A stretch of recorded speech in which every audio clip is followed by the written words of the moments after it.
Dear aspirants, this is Srinivas, your current affairs mentor. Welcome to the Digital Class Notebook channel. Here we are discussing about the current affairs for the 4th March 2026. మీరు నా ఛానల్ని first time చూస్తున్నట్టయితే subscribe చేసుకోండి. అలాగే పక్కనే ఉన్న గంట సింబల్ని యాక్టివేట్ చేయండి. దాని ద్వారా నేను చేసే ప్రతి వీడియో మీకు నోటిఫికేషన్ రూపంలో మీకు వస్తుంది. Please subscribe my channel. Okay, today we are discussing the topics from the national affairs, sports, international affairs, and important days. Okay, let's get to the first question. PM Narendra Modi launched the nationwide HPV vaccination program in which state? Gardasil 4 vaccine protects against how many types of HPV? Okay. ప్రధాని నరేంద్ర మోడీ గారు దేశవ్యాప్తంగా HPV టీకా కార్యక్రమాన్ని ఏ రాష్ట్రంలో ప్రారంభించారండి? రాజస్థాన్లో ప్రారంభించాడు. And గర్దాసిల్ 4 టీకా ఎన్ని రకాల హెచ్పి వైరస్ నుండి రక్షిస్తుంది అంటే 4 రకాల హెచ్పి వైరస్ నుండి రక్షిస్తుంది. ఓకే. 28 ఫిబ్రవరి 2026న నరేంద్ర మోడీ గారు రాజస్థాన్ను మరియు గుజరాత్ రాష్ట్రాలను సందర్శించారు. రాజస్థాన్ అజ్మీర్లో హెచ్పివి వ్యాక్సినేషన్ ప్రోగ్రామ్ని ప్రారంభించారు. హెచ్పివి వ్యాక్సినేషన్ ప్రోగ్రామ్ ఎక్కడ ప్రారంభించారని అడిగితే రాజస్థాన్లోని అజ్మీర్లో. హెచ్పివి అంటే హ్యూమన్ పాపిల్లోమా వైరస్. ఇది సర్వైకల్ క్యాన్సర్ కారణమయ్యే వైరస్ ఇది. ఓకే. ఈ కార్యక్రమంలో గార్డాసిల్ 4 టీకాను వినియోగిస్తున్నారు. ఏ టైప్ ఆఫ్ టీకాను వినియోగిస్తున్నారంటే గార్డాసిల్ 4 టీకాని వినియోగిస్తున్నారు. ఓకే. ఈ హెచ్పివి రకాలు 16, 18, 6, 11 నుండి రక్షిస్తుంది. ఓకే. 4 రకాలు అన్నారు కదా. ఈ గార్డాసిల్ 4 టీకా 4 రకాల వైరస్ నుండి రక్షిస్తుంది అన్నారు కదా. ఒకటి 16, 18, 6, 11. ఓకే. అదనంగా రాజస్థాన్లో 16,680 కోట్ల అభివృద్ధి ప్రాజెక్టులను శంకుస్థాపన చేశారు. అదే కాకుండా రాజస్థాన్లో 16,680 కోట్ల అభివృద్ధి ప్రాజెక్టులను శంకుస్థాపన చేశారు. మళ్ళీ గుజరాత్లోకి వెళ్తే సనానంద్లో ఏటీఎంపీ ఫెసిలిటీ ప్రారంభించారు. ఓకే. ఏటీఎంపీ ఫెసిలిటీ అంటే assembly testing, marking and packaging semiconductor తయారీ దశలు అన్నట్టు ఇవి. ఈ యూనిట్ని నిర్మించింది ఎవరంటే మైక్రాన్ టెక్నాలజీ. ఇది ప్రధాన కార్యాలయం బోయస్ యుఎస్ఏలో ఉంది. దీని పెట్టుబడికి అయిన ఖర్చు 22,516 కోట్లు. ఓకే. రాజస్థాన్ గురించి తెలుసుకుందాం. క్యాపిటల్ వచ్చేసి జైపూర్. చీఫ్ మినిస్టర్ రాజస్థాన్కి Bhajan Lal Sharma, governor Kalraj Mishra. National parks వచ్చేసి Ranthambore national park, Sariska national park, desert national park. Wildlife sanctuaries వచ్చేసరికి Talchhapar wildlife sanctuary, mount Abu wildlife sanctuary and Kumbhalgarh wildlife sanctuary. Okay. 28వ తారీఖు on 28 February 2000 Narendra Modi visited Rajasthan and Gujarat. అజ్మీర్లో he launched the nationwide HPV vaccination programme. HPV అంటే human papilloma virus linked to the cervical cancer. Okay. ఈ HPV virus దేనికి link అయి ఉంటుందంటే cervical cancer కోసం. ఆ వైరస్ని రాకుండా ఉండడానికి ఈ టీకా పేరు ఏంటిదంటే Gardasil 4 protecting against HPV types 4 types. ఒకటి 16, 18, 6 అండ్ 11 డెవలప్మెంట్ ప్రాజెక్ట్స్. అంతేకాకుండా డెవలప్మెంట్ ప్రాజెక్ట్స్ కూడా లాంచ్ చేసింది రాజస్థాన్లో. దాని యొక్క కాస్ట్ వచ్చేసి 16,680 crores. Inaugurated in Rajasthan. In గుజరాత్లో ఇన్ సనానంద్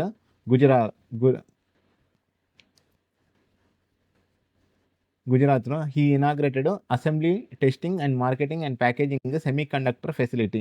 ఈ ఫెసిలిటీని డెవలప్ చేసింది ఎవరంటే మైక్రాన్ టెక్నాలజీ. హెడ్ క్వార్టర్స్ వచ్చేసి బోయస్ యుఎస్ఏలో ఉంది. దీనికోసం ఇన్వెస్ట్మెంట్ అయిన ఖర్చు 22,516 కోట్లు, 22,516 crores. Okay. Next question. The central facility for recombinant cells and sensors was inaugurated at which institute? The facility was developed by which department? Okay. Recombinant cells and sensors కేంద్ర సౌకర్యాన్ని ఏ సంస్థలో ప్రారంభించారంటే brick ఆర్జీసీబీ అంటే BRIC అంటే first BRIC biotechnology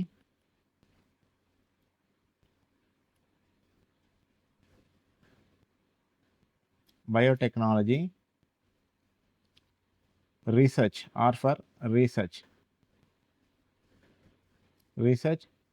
and innovation centre. Innovation centre. మరి RGCB అంటే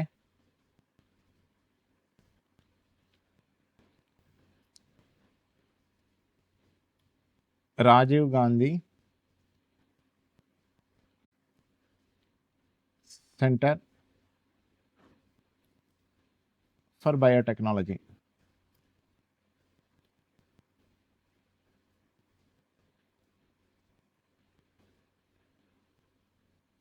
okay.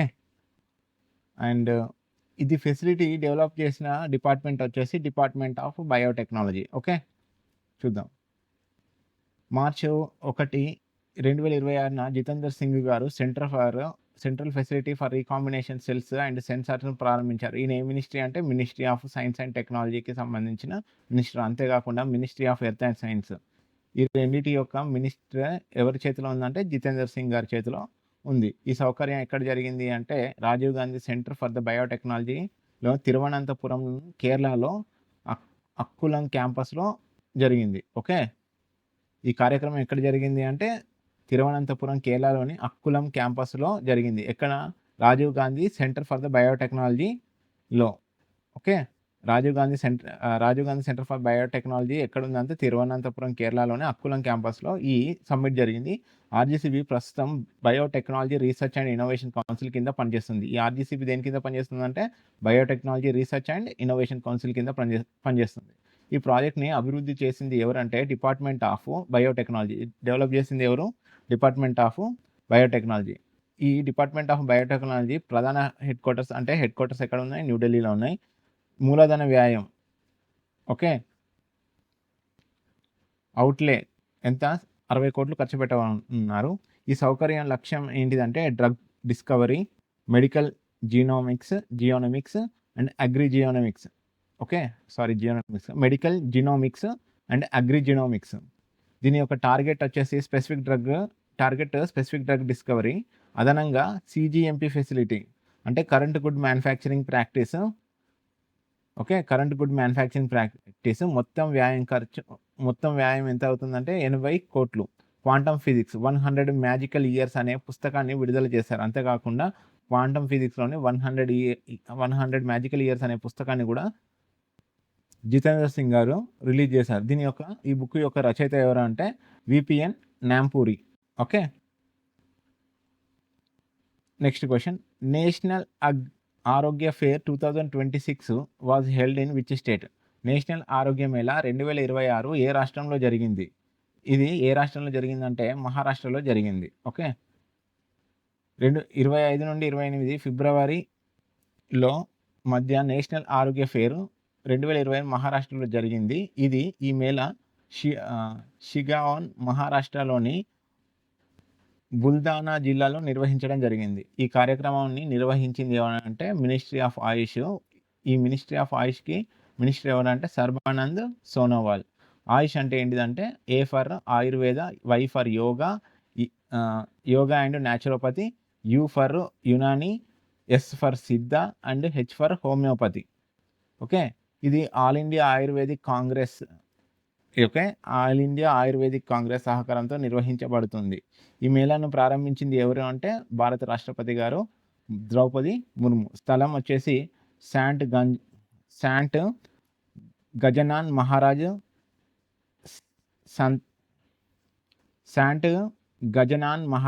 Samsthan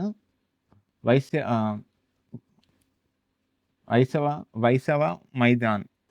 ఈ కార్యక్రమంలో 6 మంది సీనియర్ వైద్యులు సత్కరించబడ్డారు. ఉచిత ఆరోగ్య సేవలు ప్రజలకు అందించబడ్డాయి. ఇది ప్రజలకు అందుబాటు మరియు చౌకైన వైద్యం అందించడమే లక్ష్యం.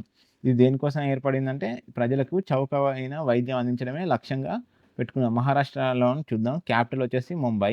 చీఫ్ మినిస్టర్ వచ్చేసి ఏక్నాథ్ షిండే గారు. గవర్నర్ వచ్చేసి రమేష్ బయాస్ గారు. నేషనల్ పార్క్స్ అక్కడ Sanjay Gandhi national park, Tadoba national park, Gugamal national park. Wildlife శాంచరీస్కి వచ్చేసరికి Bhim Shankar wildlife sanctuary, Koyna wildlife sanctuary and Karnala bird sanctuary ఉంది. ఓకే. ఈ ఫెయిర్‌ని ఇనాగ్రేట్ చేసింది ఎవరంటే ద్రౌపది ముర్ము గారు. ఈ event multiple systems of medicine including allopathy, Ayurveda, yoga, naturopathy, Unani, Siddha, homeopathy ఇవన్నీ ఏంటి ఆయుష్ గురించి. AYUSH full form. Okay. 6 senior vaidyas were felicitated contribution to the AYUSH health care system. Okay. Next question. The 3 tribal festivals announced in March 2026 were organized by which ministry? Tribes Art Fest TAF 2026 held in which venue?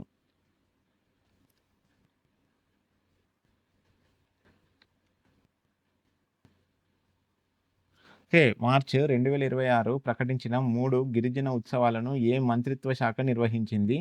Tribes art pest 2026 ఎక్కడ నిర్వహించబడింది అంటే ముందు ప్రకటించిన 3 గిరిజన ఉత్సవాలను ఏ మంత్రిత్వ శాఖ నిర్వహించిందంటే ministry of tribal affairs. Okay. గిరిజన వ్యవహారాల మంత్రిత్వ శాఖ ఈ ఉత్సవాలను ఈ 3 గిరిజన ఉత్సవాలను నిర్వహించింది. Ministry of tribal affairs ministry ఎవరు? Ministry of tribal affairs ministry ఎవరంటే అర్జున్ ముండా.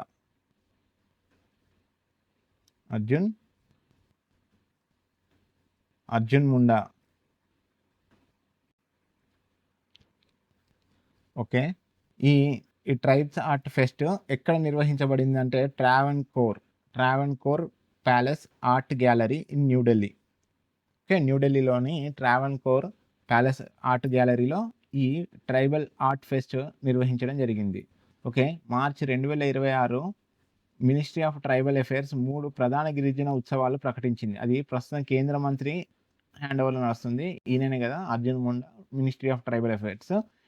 దీని ఉద్దేశం ఏంటిదంటే గిరిజన కళలు, సంగీతం, సంస్కృతి, వ్యాపార అవకాశాలను ప్రోత్సహించడం. ఈ ఫెస్టివల్ దేనికోసం జరుగుతుందంటే గిరిజన కళలను, సంగీతం, గిరిజన సంగీతానికి సంబంధించి సంస్కృతి, వ్యాపార అవకాశాలను ప్రోత్సహించడం కోసం ఇది ఈ ట్రైబ్స్ ఆర్ట్ ఫెస్ట్ అనేది నిర్వహించడం. మినిస్ట్రీ ఆఫ్ ట్రైబల్ అఫైర్స్ ఈ ఫెస్ట్ని నిర్వహించడం జరుగుతుంది. ట్రైబ్స్ ఆర్ట్ ఫెస్ట్ అందులో 3 ప్రధాన గిరిజన ఉత్సవాలు అన్నారు కదా. అందులో ఫస్ట్ది ట్రైబ్స్ ఆర్ట్ ఫెస్ట్ తేదీలు 2 నుండి 13 వరకు జరుగుతుంది. ఈ స్థలం ఎక్కడ అంటే ట్రావెన్కోర్ ప్యాలెస్ ఆర్ట్ గ్యాలరీ న్యూఢిల్లీలో. అండ్ లివింగ్ రూట్స్ ఫెస్టివల్ ఇది 13వ తారీఖు నుండి 15వ తారీఖు 2026. ఇక్కడ స్థలాలకు వచ్చేసరికి బికానర్ హౌస్, ఇండియా గేట్ దగ్గర. భారత్ ట్రైబ్స్ ఫెస్టివల్ BTF 2026 ఇది 18వ తారీఖు నుండి మార్చి 30 వరకు జరుగుద్ది. ఇది స్థలం వచ్చేసరికి సుందర్ నర్సరీ న్యూఢిల్లీలో. ఈ ఉత్సవాలు గిరిజన సమాజులకు మార్కెట్ మరియు జీవనోపాధి అవకాశాలను పెంచుతాయనే ఆలోచనతోటి ఈ ఫెస్ట్ అనేది జరుపుతున్నారు. ఓకే. మొత్తం 3 ఫెస్ట్లు. అందులో ఫస్ట్ ఏంటిదంటే ట్రైబ్స్ ఆర్ట్ ఫెస్ట్. ఇది ఎక్కడ 2వ తారీఖు నుండి 13 మార్చి వరకు జరుగుతుంది. ఎక్కడంటే ట్రావెన్కోర్ ప్యాలెస్ ఆర్ట్ గ్యాలరీ న్యూఢిల్లీలో. అదే లివింగ్ రూట్స్ ఫెస్టివల్ వచ్చేసరికి 13వ తారీఖు నుండి 15వ తారీఖు వరకు జరుగుతుంది మార్చిలో. ఇదని ఎక్కడెక్కడ జరుగుతుందంటే బికానర్ హౌస్ అండ్ ఇండియా గేట్ దగ్గర. And Bharat tribes festival BTF 2026 ఇది ఎక్కడ జరుగుతుంది అంటే 18వ తారీఖు నుండి 30 మార్చు 2020 వరకు ఎక్కడ జరుగుతుందంటే సుందర్ నర్సరీ న్యూఢిల్లీలో. Okay. The framework of action FFA was signed between ISA and which institute? The collaboration mainly focused on which sector? Framework of action ISA ఏ సంస్థతో కుదుర్చుకుంది అంటే IIT ఢిల్లీతో కుదుర్చుకుంది. ఈ భాగస్వామ్యం ప్రధానంగా ఏ రంగంపై దృష్టి సారిస్తుంది అంటే సోలార్ అండ్ రిన్యూవబుల్ ఎనర్జీ మీద ప్రధానంగా దృష్టి సారిస్తుంది. ఓకే. ఫిబ్రవరి 2026 ఇంటర్నేషనల్ సోలార్ అలయన్స్ మరియు Indian institute of science and technology ఒక ఫ్రేమ్వర్క్ ఆఫ్ యాక్షన్పై సంతకం చేసుకున్నాయి. అంటే MOU చేసుకున్నాయి. ఈ ఒప్పందాన్ని న్యూఢిల్లీలో జరిగింది.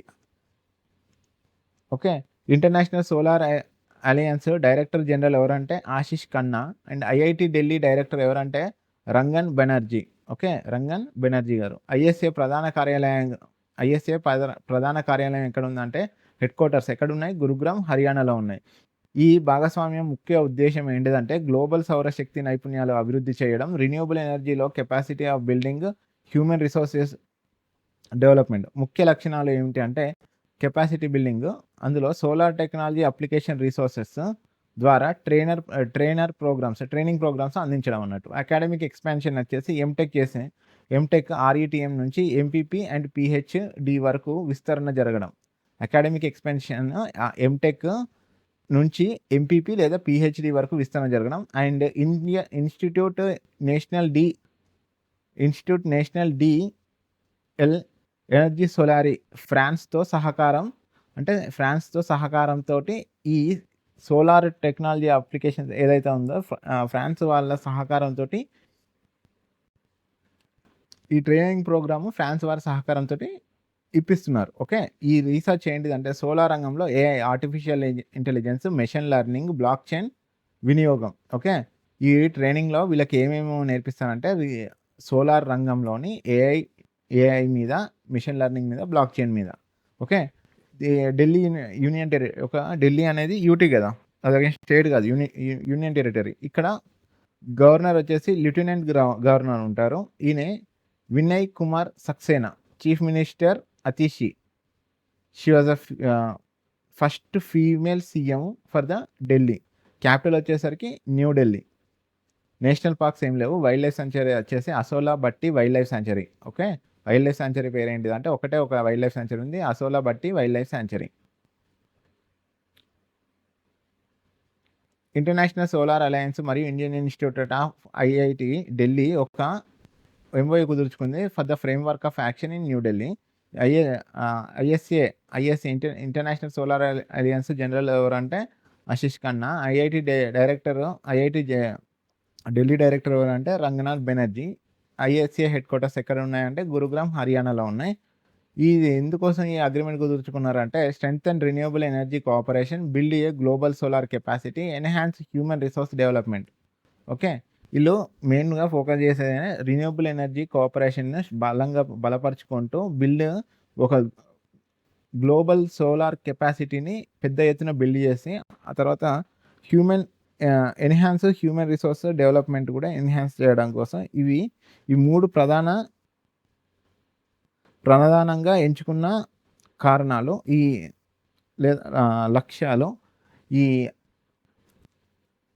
ఎంఓయూ అగ్రిమెంట్లో. అండ్ కీ ఏరియాస్ కెపాసిటీ వచ్చేసి star C trainer program and PG to diploma TOT మోడల్లో.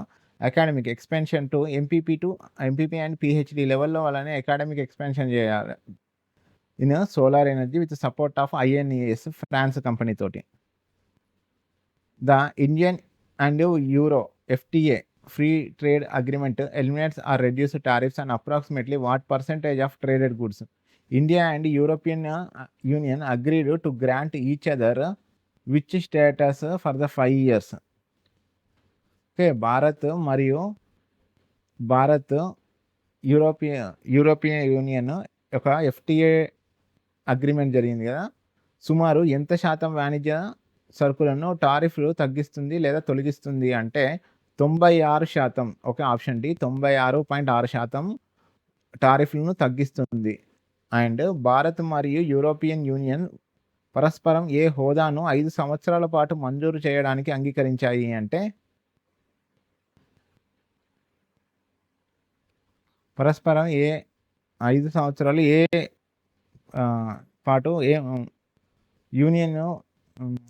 భారత్ మరియు యూరోపియన్ యూనియన్ పరస్పరం ఏ హోదాను 5 సంవత్సరాల పాటు మంజూరు చేయడానికి అంగీకరించాయంటే MFN మోస్ట్ ఫేవర్డ్ నేషన్ స్టేటస్ని హోదాను 5 సంవత్సరాలు మంజూరు చేయడానికి అంగీకరించాయి. Okay, India and European Union పరస్పర మోస్ట్ ఫేవర్డ్ నేషన్ హోదా ఇవ్వడానికి అంగీకరించింది. Okay, European Union and India మరియు European Union most favoured nation హోదాని ఇవ్వడానికి అంగీకరించాయి. MFN అంటే ఒక దేశానికి ఇచ్చే మోస్ట్ ఫేవర్డ్ నేషన్ అంటే ఏంటిదంటే ఒక దేశానికి ఇచ్చే అత్యుత్తమ వాణిజ్య ప్రయోజనాలు ఇతర దేశానికి ఇవ్వడం. ఒక దేశానికి ఇచ్చే అత్యుత్తమ వాణిజ్య ప్రయోజనాలను ఇతర దేశానికి ఇవ్వడం.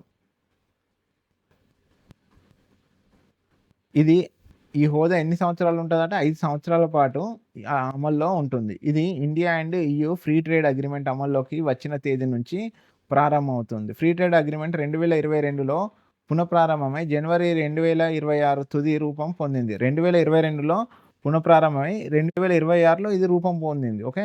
ఇది అమల్లోకి రావడానికి యూరోపియన్ పార్లమెంట్ ఆమోదం అవసరం. అయితే ఇది ఇంకా అమలు కాలేదనుకుంటా. ఎందుకంటే ఇది యూరోపియన్ పార్లమెంట్ ఆమోదం అవసరం అని చెప్తున్నారు కదా. FTA ముఖ్యాంశాలు ఏంటి అంటే 96.6% సరుకులపై టారిఫ్లు తగ్గింపు లేదా రద్దు చేయడం. 96.6% గూడ్స్ ఉంటాయి కదా, వీటి మీద టారిఫ్ తగ్గించడం లేదా మొత్తానికి టారిఫ్ లేకుండా చేయడం. యూరోపియన్ కంపెనీలకు 4 బిలియన్ యూరోలు ఆదా చేయడం. దీనివల్ల యూరోపియన్ కంపెనీలకు 4 బిలియన్ల యూరోలు ఆదా అవుతాయి. 2032 నాటికి యూరోపియన్ యూనియన్ ఎగుమతులు భారత్కు రెట్టింపు అయ్యే అవకాశం కూడా ఉంది. ఓకే. దీనివల్ల 2032 నాటికి యూరోపియన్ కంపెనీలకు ఎటువంటి ట్యాక్స్ పడలేదనుకో, వాళ్ళు ఈ దేశంలో ఫ్రీగా గూడ్స్ అమ్ముకోవచ్చు కదా. అప్పుడు ట్యాక్స్ లేనప్పుడు వాళ్ళ గూడ్స్ ఇక్కడ ఎక్కువ సేల్ అవుతాయి. దాని ద్వారా 2032 నాటికి EU ఎగుమతులు భారత్కు రెట్టింపు అయ్యే అవకాశం, ఇప్పుడు ఉన్న దానికంటే డబల్ అయ్యే ఛాన్స్ ఉందంట. ఓకే. మినహాయింపులు, డబుల్ టాక్సేషన్ అవాయిడెన్స్ అగ్రిమెంట్స్ ప్రయోజనాలు. Okay. Double taxation avoidance agreement మరియు GATS కింద లైసెన్సింగ్ సోయా, బీఫ్, చక్కెర, బియ్యం, డైరీ వంటి సున్నిత వ్యవసాయ ఉత్పత్తులు. Exceptions included DTA benefits and license measures. Sensitive agriculture products మీద ఎక్సెప్షన్స్ ఉంటాయంట. ఓకే. మినహాయింపులు సోయా, బీఫ్, చక్కెర వీటి మీద మాత్రం ఎటువంటి ఫ్రీ ట్రేడ్ అగ్రిమెంట్ ఉండదు. 6th స్పోర్ట్స్లో which team won Ranji trophy 2025-26 title? Who was named player of the tournament in Ranji trophy 2025-26? Ranji trophy 2025-26 టైటిల్ను ఏ జట్టు గెలుచుకుంది అంటే జమ్మూ అండ్ కాశ్మీర్. ఇది first time Jammu and Kashmir Ranji trophy గెలవడం. ఓకే. రంజీ ట్రోఫీ 2025-26లో ప్లేయర్ ఆఫ్ ద టోర్నమెంట్గా ఎవరు ఎంపిక అయ్యారు అంటే అక్విబ్ నబీ. ఇది ఎక్కడ జరిగిందంటే కర్ణాటకలో ఫైనల్ మ్యాచ్ జరిగింది. ఓకే. జమ్మూ అండ్ కాశ్మీర్ జట్టు తొలిసారిగా గెలిచింది రంజీ ట్రోఫీ 2025-26 టైటిల్ని. ఫైనల్ మ్యాచ్ కర్ణాటకలోని హుబ్బాలి KSA రాజ్నగర్ స్టేడియంలో జరిగింది. కర్ణాటకలోని. జమ్మూ అండ్ కాశ్మీర్ 291 పరుగులు తొలి ఇన్నింగ్స్ ఆధిక్యంతో విజయం సాధించింది. మొదటి ఇన్నింగ్స్ స్కోరు 584 పరుగులు.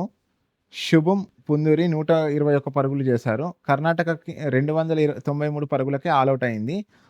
అక్వెన్ నబీ 54 రన్నులు ఇచ్చి 5 వికెట్లు తీశాడు. రెండో ఇన్నింగ్స్కి వచ్చేసరికి కామ్రాన్ ఇక్బాల్ 160 నాట్అవుట్గా నిలిచి సహిల్ లోట్రో 101 స్కోర్ చేశారు. అక్విబ్ నబీ 62 వికెట్లతో tournament player of the tournament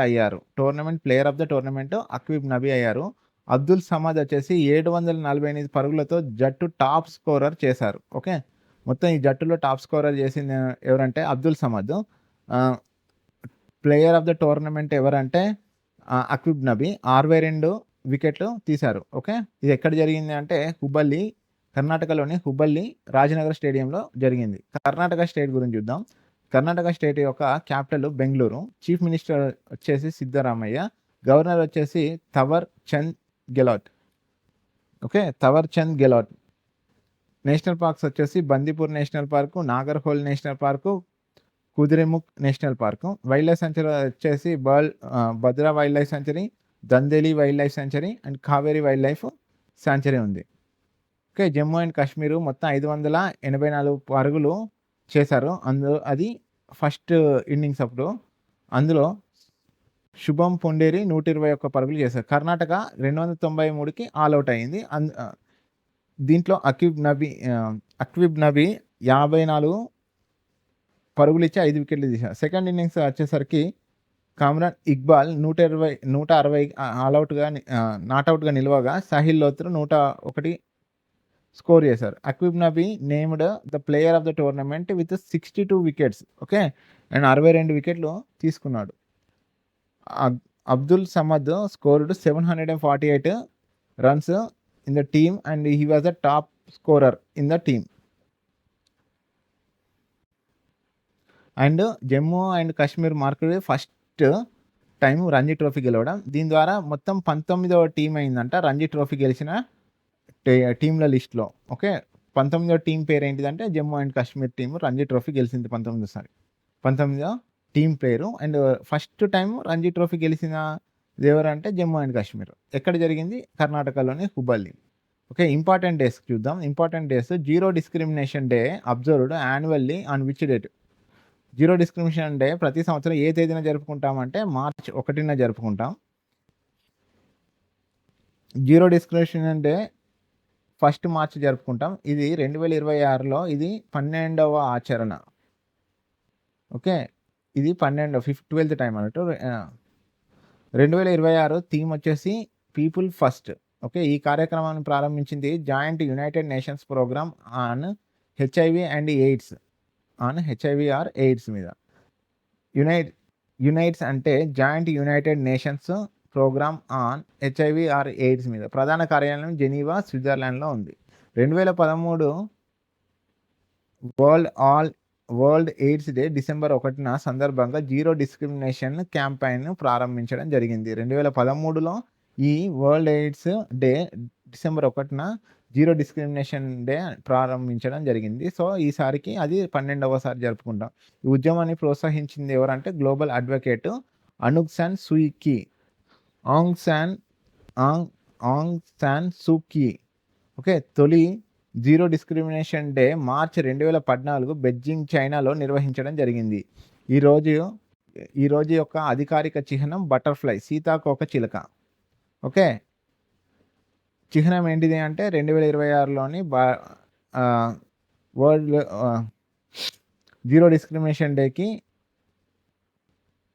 చిహ్నం ఏంది అంటే సీతాకోక చిలుక. ఇది సమానత్వం మరియు మార్పును సూచిస్తుంది. ఈ దినోత్సవం లింగం, మతం, వర్ణం, వయస్సు, వికలాంగిత వంటి అన్ని రకాల వివక్షలకు వ్యతిరేకంగా అవగాహన కల్పిస్తుంది. ఓకే, జీరో డిస్క్రిమినేషన్ డే ఎప్పుడు జరుపుకున్నా అంటే మార్చ్ 1, 2026 థీమ్ వచ్చేసరికి పీపుల్ ఫస్ట్.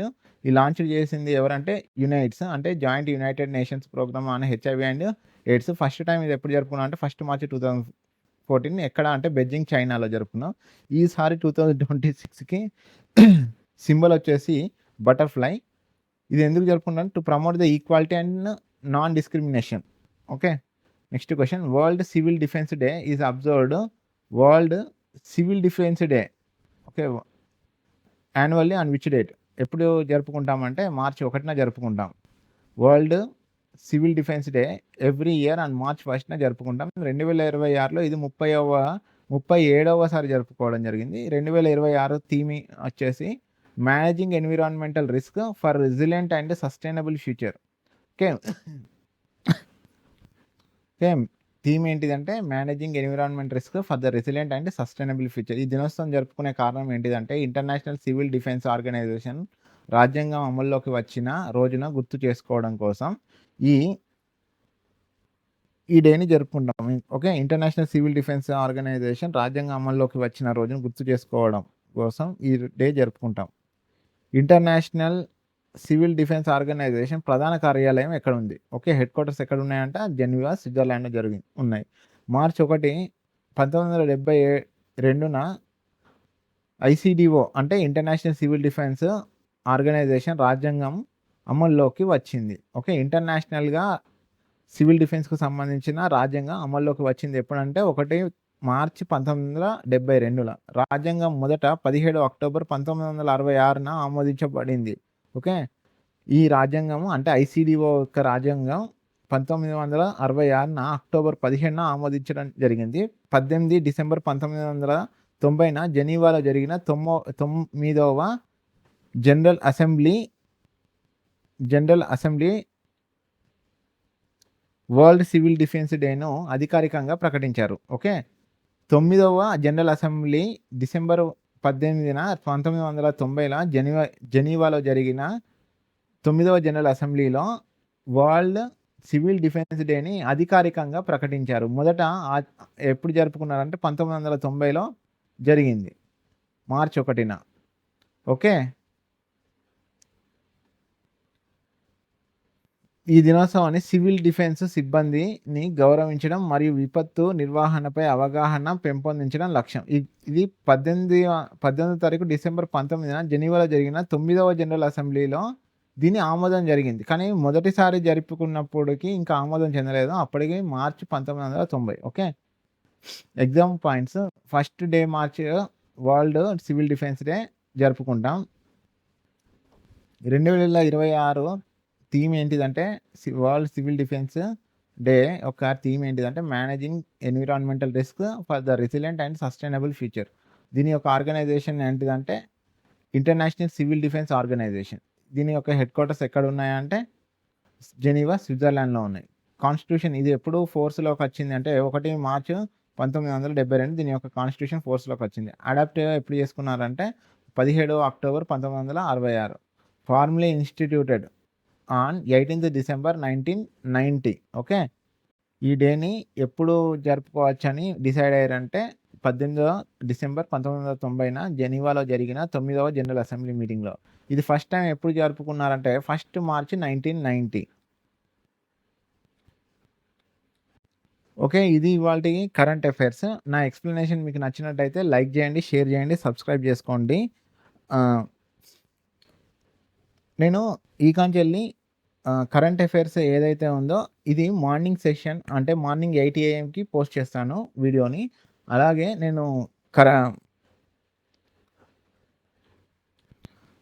నేను క్వాంటిటేటివ్ యాప్టిట్యూడ్ మ్యాథ్స్ కూడా టీచ్ చేస్తున్నాను. క్వాంటిటేటివ్ యాప్టిట్యూడ్ టీచ్ చేస్తున్నా. ఇవాళ పర్సంటేజ్ మీద క్లాస్ 2 టీచ్ చేయడం జరిగింది.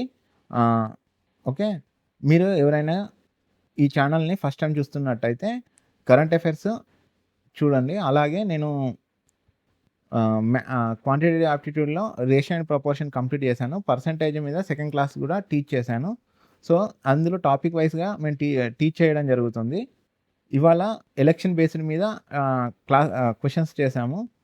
So please watch maths classes also. దానికి మ్యాథ్స్కి మ్యాథ్స్ ప్లే లిస్ట్, అలాగే కరెంట్ అఫైర్స్కి కరెంట్ అఫైర్స్ ప్లే లిస్ట్ ఉంది. So go through that. Okay, నా ఎక్స్ప్లెనేషన్ మీకు నచ్చినట్టయితే లైక్ చేయండి, షేర్ చేయండి, సబ్స్క్రైబ్ చేసుకోండి. Okay, have a nice day. Good bye. Thank you.